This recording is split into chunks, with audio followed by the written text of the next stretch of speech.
My friends, tonight I want to speak about something deeply personal, yet universally human. It is the quiet battle we all face, not in the streets, not in the courts, not in the headlines, but within ourselves. It's the struggle of the mind. Every great change in history began not with armies or wealth, but with a thought, a vision, a conviction in the heart of a person who said, I will not be a prisoner of fear, of doubt, of anger. I will rise above, I will master my own mind. Because here is the truth. If we cannot control our mind, we cannot control our future. Now, controlling the mind does not mean silencing it. It means guiding it. It means directing our thoughts toward hope instead of despair, toward discipline instead of distraction, toward courage instead of fear. Think about it. When you wake in the morning, your mind can say, stay in bed, stay small, stay the same. Or it can say, rise up. Today is your chance. Today is your time. And every day in those moments, we choose who we are becoming. I must control my mind because my mind determines my habits. I must control my mind because my mind shapes my destiny. I must control my mind because my life depends on it. This is not easy. Nothing worth doing ever is. There will be setbacks. There will be voices inside and out that tell you it's impossible. But remember this, the power to change is already inside you. No one can take it from you. No one can give it to you. You hold the key. So let us make a promise tonight. Let us promise to master our thoughts, to discipline our focus, to feed our spirit with hope and resilience. Because when we change our minds, we change our lives. And when we change our lives, we change the world. When people think about battles, they often imagine armies, conflicts, or external challenges, the kind of struggles that are visible to the world. But the most significant battle each of us will ever face is not out there. It is not against other people or circumstances or even society. The greatest battle is within us. It is the daily moment-by-moment struggle to control our own mind. The mind is a powerful tool. It is the birthplace of every dream, every invention, every revolution, and every act of courage. Yet it is also the seedbed of fear, doubt, procrastination, and despair. What determines our destiny is not the strength of the body or the size of our resources, but the direction of our thoughts. The mind is the commander, and life is the battlefield it governs. When we fail to control the mind, it controls us. Left unguarded, the mind can drag us into cycles of negative thinking, self-doubt, and destructive habits. A single thought, I am not good enough, can paralyze us more effectively than any physical chain. A single voice of fear, what if I fail, can stop us before we even begin. History is full of brilliant people who never realized their potential, not because of outside forces, but because they surrendered to the enemy within an undisciplined mind. On the other hand, when we take command of our thoughts, the impossible becomes possible. Consider the individuals who have risen from poverty, discrimination, or devastating loss. They did not escape hardship by accident. They trained their minds to focus on solutions instead of problems, on hope instead of despair. By controlling their inner world, they reshaped their outer world. Controlling the mind does not mean eliminating doubt or fear altogether. Those feelings are natural. It means choosing not to let them dominate. It means acknowledging them, then redirecting our focus to something greater. Just as a leader guides a nation through storms, we must guide our thoughts through uncertainty. This inner struggle is not won in a single day. It is a lifelong practice of discipline and awareness. Every morning we wake up, the battle begins again. Do we let our mind dictate excuses, or do we command it with purpose? Do we allow distractions to steal our focus, or do we channel our attention toward growth? Each small choice builds either strength or weakness in the arena of the mind. Ultimately, the person who masters their own thoughts becomes unstoppable. When your mind is steady, the world cannot shake you. When your thoughts are disciplined, no setback can define you. And when you control your inner world, you gain the power to change your outer world. Words carry meaning, but tone carries power. A speech is more than the sentences we hear. It is the rhythm, the pauses, the energy, and the emotional balance behind them. When Barack Obama speaks, people often remember not only what he said, but how he made them feel. His tone, calm, rhythmic, uplifting, yet grounded in realism, becomes a vessel that delivers hope while acknowledging hardship. Why does this matter when we talk about controlling the mind and changing one's life? Because the voice we use to speak to ourselves matters just as much as the voice of a leader addressing a nation. The tone we adopt internally, whether harsh and critical or calm and encouraging, can either crush us or empower us. Obama's style teaches us that leadership, whether of a country or of our own mind, begins with balance. His calmness reassures us. It reminds us that even in chaos, composure is possible. Calmness is not weakness. It is strength under control. When we learn to speak to ourselves in a calm, measured way, we prevent panic from controlling our decisions. We slow down the storm inside. Then there is rhythm. Obama's speeches are marked by a cadence that makes his words stick. That rhythm reflects something deeper: consistency. In life, it is not enough to think positively once in a while. True control of the mind comes from steady repetition of empowering thoughts, like a rhythm that carries us forward even when we feel weak. Rhythm creates momentum, and momentum creates change. But rhythm alone is not enough, it must be uplifting. A leader's words must inspire belief in something greater. Obama's uplifting tone reminds people that progress is possible, even in the face of setbacks. Likewise, the tone we set in our own minds must lift us up, not drag us down. We must replace the inner voice that says, "I can't," with one that says, "I will." An uplifting tone transforms challenges into opportunities and failures into lessons. Finally, there is realism. Obama never ignored the struggles of ordinary people, he acknowledged them. His hope was powerful precisely because it was rooted in truth. If hope ignores reality, it becomes fantasy. But when hope faces reality honestly and still believes in change, it becomes unshakable. Similarly, in our own self-talk, we must balance optimism with honesty. We must see the difficulties clearly but choose to rise above them. The reason this tone is so effective, calm, rhythmic, uplifting, and realistic is because it mirrors the way true growth happens. Growth is not frantic or chaotic, it is steady.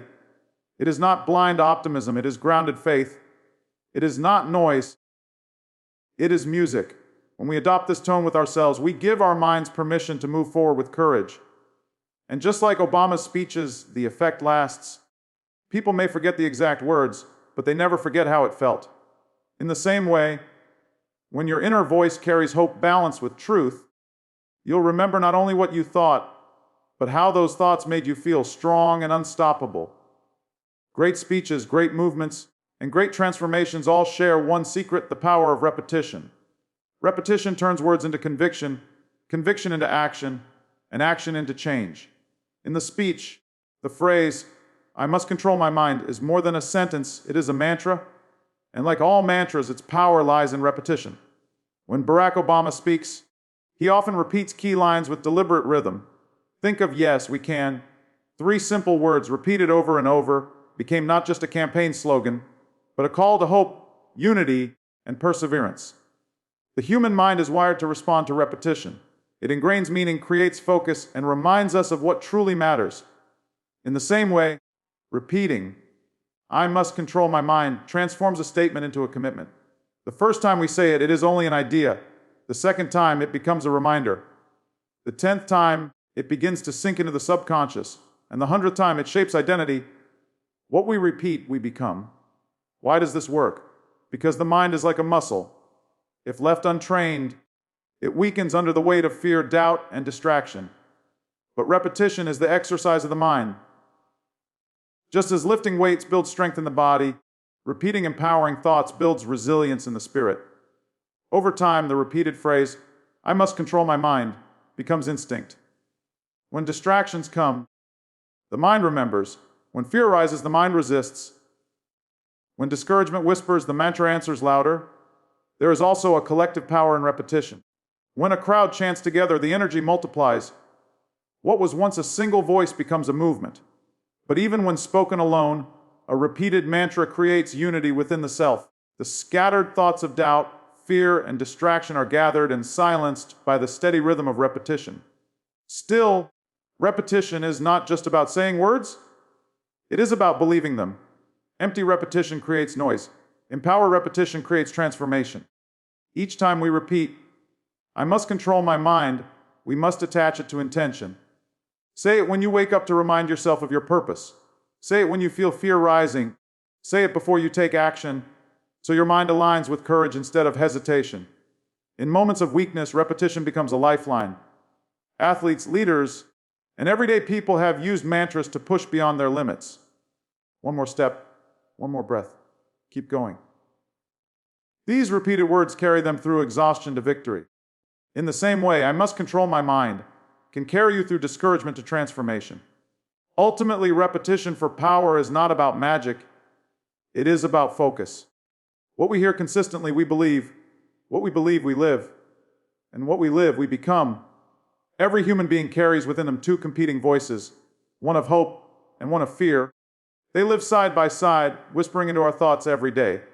Hope says, "You can do this. You are stronger than you know. Keep moving forward." Fear says, "You're not ready. What if you fail? What if you lose everything?" This is the true battlefield of the mind. The clash between hope and fear is not abstract. It shapes every decision we make. Whether we pursue our dreams or abandon them, whether we act with courage or retreat in hesitation, depends on which voice we allow to lead us. Fear has always been a powerful enemy. It disguises itself as logic, as caution, even as humility. It convinces us that staying safe is wiser than taking risks. But fear's real goal is paralysis. It wants us to freeze, to avoid change, to remain where we are. Left unchecked, fear grows stronger with every opportunity we avoid and every chance we let slip away. Hope, on the other hand, is not blind optimism. Hope is strength in disguise. It is courage clothed in vision. Hope acknowledges the difficulties but refuses to surrender to them. It whispers, "Yes, it will be hard. Yes, you may fall. But you can rise again, and it will be worth it." The difference between people who transform their lives and those who remain trapped is not the absence of fear. It is the presence of greater hope. History proves this again and again. Leaders, inventors, dreamers, and everyday heroes all felt fear, but they chose to let hope lead. Their courage was not the absence of fear, but the triumph of hope over it. But how do we strengthen hope within our own minds? By discipline. Hope is like a flame, and discipline is the shelter that protects it from the winds of doubt. Each time we act with courage, even in small ways, we feed the flame of hope. Each time we give in to fear, we dim it. Discipline means choosing to focus our mind on the possible, not the impossible, on what we can do, not what we can't. Distraction, too, is an ally of fear. The more our minds scatter, the weaker our hope becomes. That is why controlling the mind is essential. It allows us to direct our energy toward hope and away from the noise of fear. The battlefield of the mind is not won once. It is fought every day. Fear will keep returning. Doubt will always knock at the door. But so will hope. And the more we train ourselves to listen to hope, the louder it becomes. One of the hardest truths to accept, and the most liberating, is this: no one else can change your life for you. Not your family, not your friends, not your government, not even your circumstances. Change begins and ends with you. Personal responsibility is the foundation of transformation, because it places the power of destiny squarely where it belongs, in your own hands. It is tempting to believe that outside forces dictate our future. We often tell ourselves, "I'd be successful if I had more support, if I had more money, if I lived in a different place." And yes, circumstances matter. Inequality, injustice, and hardship are real. But while we cannot always control the conditions of our life, we can always control our response to them. That response, shaped by our thoughts and decisions, defines who we become. When we blame others for where we are, we give away our power. We hand over the keys of our future to forces outside of our control. But when we take responsibility, even for challenges we did not create, we reclaim that power. Responsibility is not about guilt. It is about ownership. It says, "This is my life, my mind, my future, and I will decide what to do with it." No journey of change is smooth. No dream worth pursuing comes without obstacles. The road to mastering the mind and mastering life is filled with challenges, failures, and moments of doubt. To deny this is to set ourselves up for disappointment. To acknowledge it, however, is to prepare ourselves for victory. One of the reasons Barack Obama's speeches resonate so deeply is because he never painted progress as easy. He reminded people that change takes time, that struggles are real, and that setbacks will come. But he also reminded them that struggle does not mean defeat. In fact, it is struggle that strengthens us. Without obstacles, there is no growth.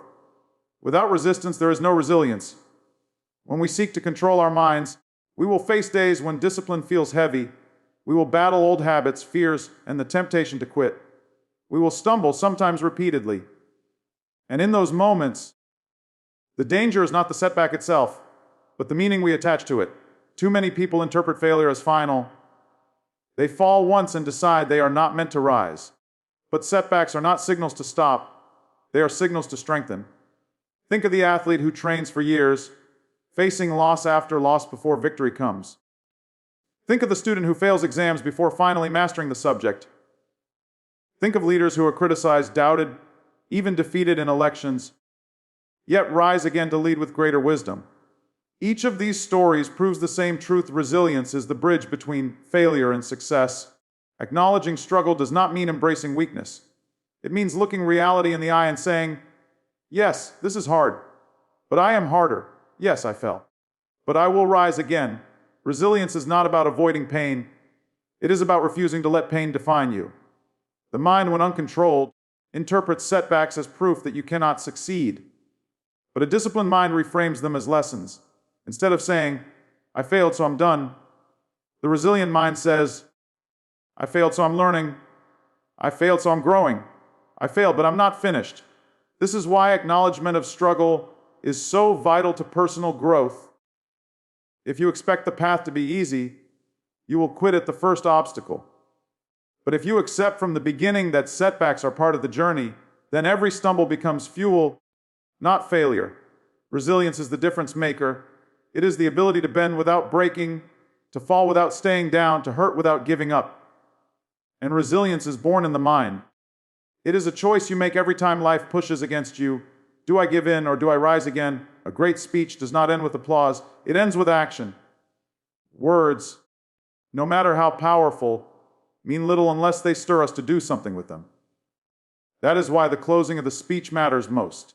It is not simply a conclusion. It is a call to action, a spark meant to ignite the flame of transformation in each listener. When Barack Obama said, yes, we can, he was not just rallying voters, he was speaking to the timeless human spirit, the belief that together, with courage and persistence, change is possible. The phrase became iconic because it was simple, memorable, and universal. But here, the speech takes it one step further. It says, yes, we can, and yes, you must. This shift is important. It bridges collective hope with personal responsibility. It reminds us that change is not only something we believe in as a community, it is something each of us must commit to individually. It is not enough to nod in agreement, to feel inspired for a moment, and then return to old habits. The call to action demands that we take ownership of our role in shaping our lives. When the speech says, you must, it is not a command meant to burden you, it is an invitation. An invitation to rise above excuses, to silence the inner critic, to make choices that align with the life you want to live.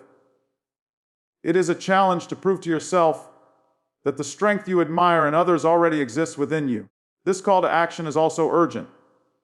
Too often we wait for the perfect time to start, after the stress passes, after the money comes, after the fear fades. But the truth is, there will never be a perfect time. The perfect time is now. Every day you wait, the mind grows weaker under the weight of doubt. Every day you act, the mind grows stronger under the discipline of courage. And action does not need to be grand at first. It can be as simple as setting one new habit, facing one small fear, or silencing one negative thought. Small steps build momentum, and momentum creates transformation. The speech's closing line, yes, we can, and yes, you must, is designed to echo in the mind long after the words fade, reminding you that change is both possible and required. An inspirational call to action combines hope with accountability. It says, we will rise together, but you must rise individually. It connects the dream of collective progress with the reality of personal responsibility. It leaves no room for passivity because passivity is the enemy of change. My friends, as we close this journey together, remember this truth. Your greatest power lies within your own mind. The struggles will come, the doubts will whisper, but so will the voice of courage, hope, and resilience. Do not wait for the perfect moment. Create it. Do not depend on others to shape your destiny, own it. And when you stumble, rise again stronger. Each day is another chance to control your mind, change your habits, and transform your life. So walk forward with confidence. Yes, we can. And yes, you must.